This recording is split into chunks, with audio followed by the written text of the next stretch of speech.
पाटील साहेब हे कुठे काल मला दिसले टीव्हीवर, म्हणलं आता ते मी इथंच आहेत म्हणलं. ते एक दिवस मुंबईवरनं माझ्या अगोदर आले. मी आपला एक दिवस लेट आलो. म्हणलं आपण आपलं कासव गतीनं जाऊ, हळूहळू शरद जिंकू, काही गडबड करायची गरज नाही. आणि म्हणून मी कदम साहेबांनाही म्हटलं की त्यांना तुम्ही आता काल कसा निरोप पोहोचवत आहे बघा. म्हटलं काल थोडं काही गडबडीमध्ये ते असतील, पण म्हणलो निरोप द्या. पण मला सकाळी मी फारसा लेट येत नाही, पण 2 कार्यक्रम उरकून मला वाटलं तुम्ही टायमिंगमध्ये येत आहे की नाही. म्हटलं जरा उशीर होईल म्हणून मी उशीर आलो. पण अलीकडे काही का असे ना त्यांचं जरा टायमिंगचे अचूक धरायला लागलेले. कारण अलीकडे ते टायमिंग चुकून याची दक्षता फार घेतली, पण कधी तर टायमिंग चुकवत जावा म्हणजे आमचाही नंबर लागत नाही. पण मग काही हरकत नाही. शेवटी तालुक्याचा एक विकास झाला पाहिजे ही भूमिका लोकप्रतिनिधी म्हणून त्यांची आहे, लोकप्रतिनिधी म्हणून माझी आहे. शेवटी घार आकाशी उंच उंच कितीही तिनं भरारी घेतली तिथं लक्ष पिल्यापाशी असतं. आणि म्हणून सभागृहामध्ये सुद्धा आणि बाहेरही खऱ्या अर्थानं आम्ही राजकीय क्षेत्रामध्ये आमचे प्रभाव वेगळे असतील, काही विचारामध्ये मतभिन्नता असू शकते, परंतु सामाजिक दृष्टिकोन हा निश्चितपणानं आम्ही जपण्याचं काम या तालुक्यामध्ये राजकारणामध्ये सगळ्याच मंडळीने आम्ही केलेलं. आणि तालुक्यासाठी एखादी गोष्ट येत असेल तर कदम साहेब आम्ही खरोखर समन्वय राखून या ठिकाणी काम करण्याचा प्रयत्न केला.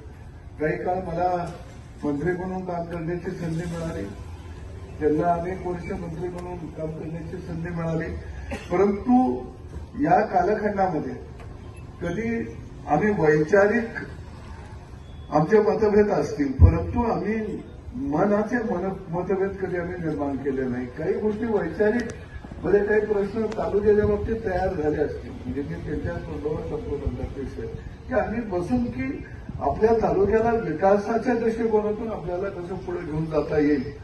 निश्चितपणानं हा दृष्टिकोन डोळ्यासमोर ठेवून या तालुक्यामध्ये विकासाचा प्रवाह वाहता राहिला पाहिजे ही भूमिका निश्चितपणानं आम्हा दोघांची राहिलेली आहे. एक गोष्ट आहे की मी अनेक वेळा नाना म्हटलं की राजकारणामध्ये टीका टिप्पणी होत असतात, त्याला तो एक अखंड चाललेला तो एक मार्ग आहे. परंतु मला बापूंच्या मार्गदर्शनाखाली मला काम करण्याची एक मोठी संधी माझ्या आयुष्यातून मला मिळाली. अनेक वेळा आरोप प्रत्यारोप होत असतात, परंतु आपण खडलो कुठून आपण सामान्य मातीतून वर आणण्याचं काम खऱ्या अर्थानं या तालुक्यामध्ये अनेक कार्यकर्त्यांना केलं, त्यातला मी एक कार्यकर्ते. आणि म्हणून निश्चित तो एक विचार, सामाजिक विचार, तळागाळातल्या माणसाला पुढे घेऊन जाण्याचा जो विचार तो बापूंचा होता, त्याचा संयमीपणा.